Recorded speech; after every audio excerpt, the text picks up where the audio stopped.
Ms. Jessica Tan, Chairperson, Government Parliamentary Committee for Finance and Trade and Industry. Mr. Teo Selak, Senior Parliamentary Secretary, MCYS and Transport. Distinguished panelists, ladies and gentlemen, a very good morning to you all.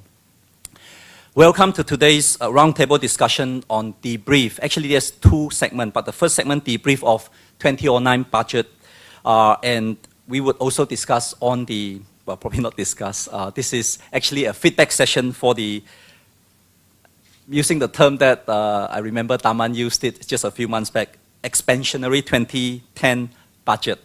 And this is organized by the ICPAS research team.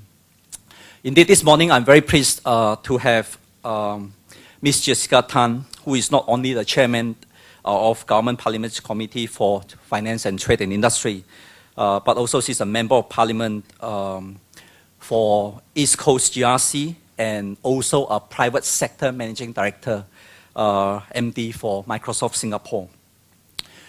This ICPAS inaugural pre-budget roundtable is actually part of the Institute's feedback platform, where we engage business leaders and different segments of the CPA community to gather views and provide feedback to the government as part of our responsibility to support nation building. In today's interconnected world, the CPA Singapore community faces many challenges, of which the current global crisis, I hope, is soon over, is just one of those challenges.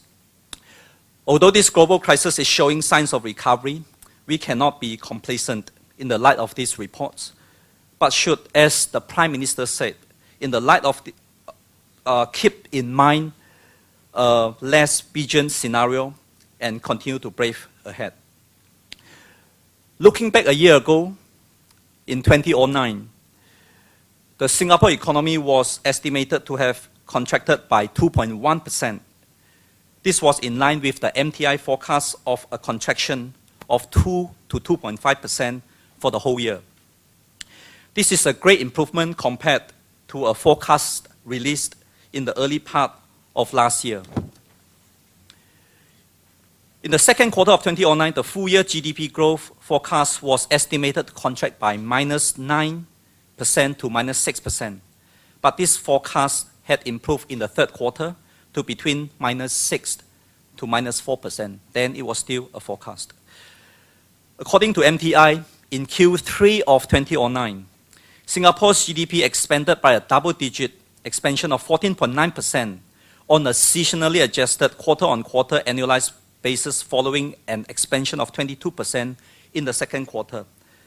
Now, this 14.9% and the 22%, in fact, is a quarter-on-quarter change. In that same quarter, Singapore economy expanded by 0.8% year-on-year. This growth, as believed, was driven by the continued expansion of biomedical and electronics manufacturing industry and improvements in the trade-related and tourism sectors of the economy. Economic activity in Singapore slowed down in the fourth quarter of 2009. According to advanced estimates at the time, on a seasonal adjusted quarter-on-quarter annualized basis, Singapore's GDP contracted by 6.8% in the fourth quarter due to a pullback in the manufacturing sector. Compared to the fourth quarter of 2008, that was that of a year ago, the economy grew by 3.5%, and that is on a year-on-year basis.